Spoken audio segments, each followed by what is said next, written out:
রক্তদান শিবিরের ওপর জারি করা নিষেধাজ্ঞাকে চ্যালেঞ্জ করে কলকাতা হাইকোর্টে মামলা করল লাইফ কেয়ার ব্লাড ব্যাংক। এ নিয়ে রাজ্য সরকারের থেকে রক্ত সংক্রান্ত তদন্তের তথ্য তলব করেছেন বিচারপতি কৃষ্ণ রাও। 14ই আগস্টের মধ্যে জমা দিতে হবে রিপোর্ট। অন্যদিকে দুর্গাপুরে টাকার লোভ দেখিয়ে স্কুল পড়ুয়াদের রক্তদান করানোর অভিযোগে গ্রেফতার 3। যে রক্ত মুমূর্ষু রোগীর প্রাণ বাঁচাতে পারে সেই রক্ত নিয়েও অসাধু কারবার। যে রক্তের জন্য হন্যে হয়ে দুয়ারে দুয়ারে ঘুরতে হয় রোগীর পরিজনদের, টাকার লোভে সেই রক্ত পাচার। বেসরকারি ব্লাড ব্যাংকগুলির বিরুদ্ধে উঠেছে এমন মারাত্মক অভিযোগ। তার প্রেক্ষিতে রাজ্য সরকারের কড়া পদক্ষেপ নিয়ে এবার জল গড়ালো আদালতে। রক্তদান শিবির থেকে রক্ত সংগ্রহের উপর স্বাস্থ্য ভবনের জারি করা নিষেধাজ্ঞাকে চ্যালেঞ্জ করে দায়ের হলো মামলা। এ ব্যাপারে কলকাতা হাইকোর্টের হস্তক্ষেপের আর্জি জানালো life care blood bank. August মাস যেহেতু একটি ভীষণ ইম্পর্টেন্ট ব্লাড কালেকশন মাস, আমাদের 15 আগস্টের আশেপাশে অনেক ব্লাড ডোনেশন ক্যাম্প হয়, এটা বন্ধ করে দেওয়া মানে একটা মানুষ সৃষ্টি করা ব্লাড ক্রাইসিস তৈরি হয়ে যাওয়া। এই ম্যানমেড ব্লাড ক্রাইসিসটা পয়েন্টটাই আমরা আদালতের কাছে তুলে ধরেছিলাম, যেটার আর্জেন্সি প্রথমেই জজ সাহেব কনসিডার করেছিলেন 4 তারিখে, যে কারণে মামলাটি আজকে আর্জেন্ট বেসিসে রাখা হয়। তদন্তকারীদের স্ক্যানারের নিচে যে বেসরকারি ব্লাড ব্যাংকগুলোর নাম উঠে আসে তার মধ্যে অন্যতম ছিল লাইফ কেয়ার ব্লাড সেন্টার।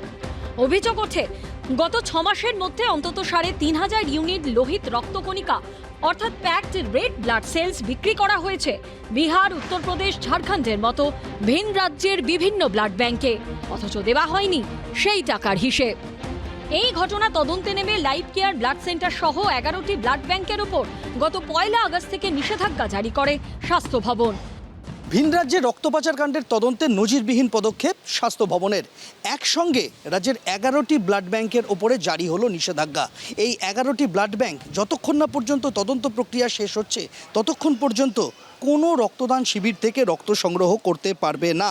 এই সঙ্গে রাজ্যের কোথাও এক লপ্তে অনেক ইউনিট রক্ত পাঠাতে চাইলে স্বাস্থ্য দপ্তর থেকে আগাম অনুমতি নিতে হবে, সেরকমটাই নির্দেশিকাতে বলা হয়েছে।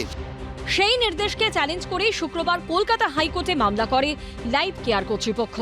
এ নিয়ে রাজ্য সরকারের থেকে রক্ত সংগ্রহ তদন্তের রিপোর্ট তলব করেছেন বিচারপতি কৃষ্ণ রাও। 14ই আগস্টের মধ্যে কলকাতা হাইকোর্টে জমা দিতে হবে রিপোর্ট। এই মামলার পরবর্তী শুনানি হবে আগামী 19শে আগস্ট।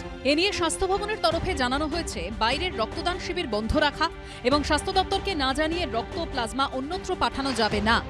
এই দুটি নির্দেশের ওপরেই আদালত কোনো হস্তক্ষেপ করেনি। তদন্ত প্রক্রিয়া এগিয়ে যাবে এবং সমস্ত রিপোর্ট আদালতের নির্দেশ মতো জমা দেওয়া হবে।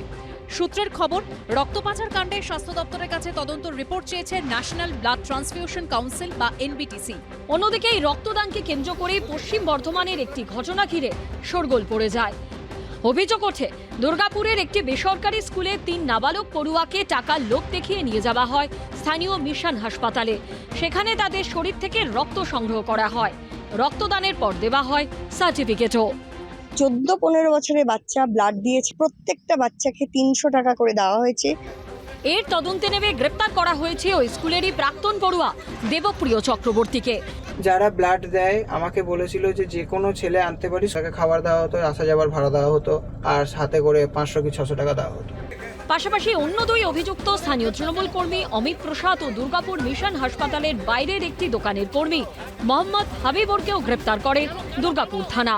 তো কেউ জিজ্ঞেস করেছে যে দাদা আমাদের একটু হেল্প করুন, তো ওই যে ছেলেগুলো এসছে ওরা নাকি ওকে বলেছে তখন যদি কারো রক্ত লাগে আমাদেরকে বলো, আমরা ক্লাব থেকে ব্যবস্থা করে দেব। এবার ক্লাব থেকে ব্যবস্থা, ওই জানি যে ক্লাব থেকেই ব্যবস্থা করবে। কি ছেলেগুলোকে বলেছে যে ভাই রক্ত লাগবে, দিতে পারবি? এবার বলেছে হ্যাঁ দেবো। এই ঘটনায় আর কে যুক্ত রয়েছে তা খতিয়ে দেখছে পুলিশ। সৌভিক মজুমদার, মনোজ বন্দ্যোপাধ্যায় ও সন্দীপ সরকারের report, ABP Ananda.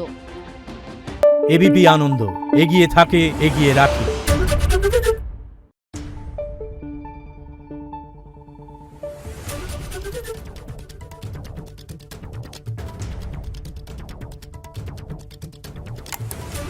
Thank you.